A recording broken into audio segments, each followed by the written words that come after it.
Hey friends, good morning and welcome back to my YouTube channel. It's Sonil Wake Up Alarm for Moms, which is basically created for beginners.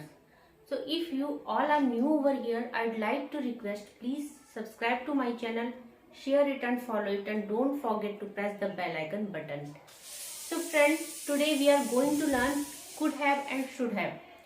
So if you are new over here, please I would like to request please watch my previous video could and should first and then watch it after that. So friend, without any delay, let's get started today's session. Today we are going to discuss could have or should have. So अगर मैं आपको remind कराऊँ हल्का सा could और should को, तो could की situation क्या थी? कुड कैपेसिटी, एबिलिटी और पावर को शो कर रहा था. सेम वही चीजें हमें पास्ट में बोलनी है कि हमारी कैपेसिटी तो थी, एबिलिटी भी थी और पावर भी थी, बट हमने नहीं किया वो काम. मैं इसे उठा सकती थी, मेरे पे पावर थी कि मैं इस 50 केजी के वेट को उठा सकती थी, बट मैंने नहीं उठाया. ऐसे ही आपकी एबिलिटी थी, मैं 50 लोगों का खाना बना सकती थी, बट मैंने नहीं बनाया. तो सिचुएशन क्या है? पास्ट की है. और फ्रेंड, हम यहाँ पे पास्ट के लिए हैव का यूज करेंगे प्लस वर्ब की थर्ड फॉर्म लगाएंगे. एंड फ्रेंड, आपको याद होगा कि जहां पे भी हैव आता है वहां पे पास्ट, वहां पे टेंस की क्या होती है? थर्ड फॉर्म यूज हो जाती है. ऐसे शुड हैव की सिचुएशन क्या थी? जहां पे हम किसी को कोई सलाह दे रहे हैं या कोई इंस्ट्रक्शन दे रहे हैं. आपको ये करना चाहिए था, आपको वहां जाना चाहिए था, आपको ये पढ़ना चाहिए था, आपको MBA करना चाहिए था. चाहिए हम मतलब प्रेजेंट में तो चाहिए था बोल रहे हैं कि आपको ऐसा करना चाहिए, बट चाहिए था हम पास्ट के लिए बोल रहे हैं जो कि आपको करना चाहिए था बट आपने नहीं किया. वहां पे हम लगाएंगे शुड हैव और वर्ब की थर्ड फॉर्म. तो स्ट्रक्चर्स तो सेम है फ्रेंड्स. अब आई होप कि आपको ज्यादा मेरे को एक्सप्लेन करने की जरूरत नहीं पड़ेगी क्योंकि बहुत टाइम हो चुका है और आपने बोलना स्टार्ट भी कर दिया होगा. तो हम सिंपली जो भी करते हैं, सबसे पहले सब्जेक्ट लेते हैं, फिर वर्ब लेते हैं, फिर मेन वर्ब लेते हैं एंड देन हम लेते हैं एट द लास्ट ऑब्जेक्ट जो भी बचता है. तो फ्रेंड्स, हम ले लेते हैं सिंपल से सेंटेंसेस ले लेते हैं. तुम मुझे फोन कर सकते थे. लास्ट में क्या रहा है? सकते थे. तुम्हें मेरे घर आना चाहिए था.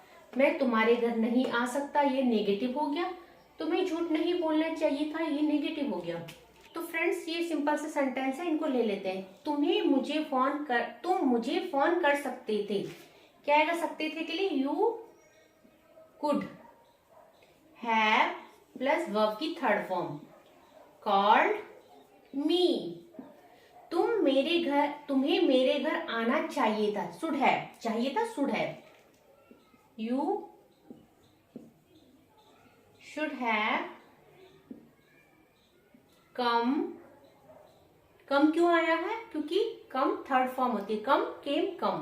कम टू माई होम.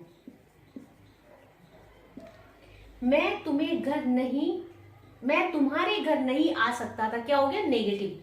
तो आई सकता था, could not come to your home. तुम्हें झूठ नहीं बोलना चाहिए था. तुम्हें यू शुड नॉट, क्या हो जाएगा पे? लाइड. तुम्हें झूठ नहीं बोलना चाहिए था. आई होप कि बहुत अच्छे से समझ में आ रहा होगा फ्रेंड. सेम ऐसे ही क्या करना है हमको? स्मॉल क्वेश्चन और बिग क्वेश्चन बनाने हैं. तो ये आज की वोकैबुलरी है, स्क्रीनशॉट ले लीजिए. तो फ्रेंड्स, आज का होमवर्क क्या है आपके लिए? आपको स्मॉल क्वेश्चन और बिग क्वेश्चन खुद बनाने हैं और ज्यादा से ज्यादा प्रैक्टिस करनी है. बिकॉज जब तक आप प्रैक्टिस नहीं करोगे फ्रेंड, आप बोलना नहीं सीख पाओगे. और आप खाली ये सोच रहे हो कि हम बस कॉपियां भर दे लिख के और हमें अंग्रेजी बोलनी आ जाए, तो ऐसा नहीं हो सकता. जब तक उसको आप वर्बली यूज नहीं करोगे, अपनी लैंग्वेज नहीं बनाओगे, आप उसको बोलना शुरू नहीं करोगे फ्रेंड, वो नहीं आपको आएगी.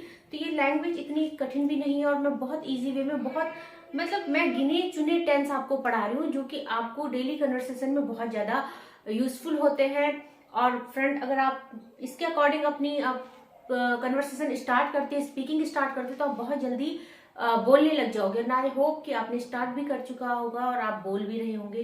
तो आज के लिए बस इतना ही। बस मेरी एक ही एडवाइस रहती है हमेशा, keep practising, keep practising, keep practising, because this is only one way to learn this language. So friend, I will see you in my next video. Till then, take care. Bye bye. Thank you so much.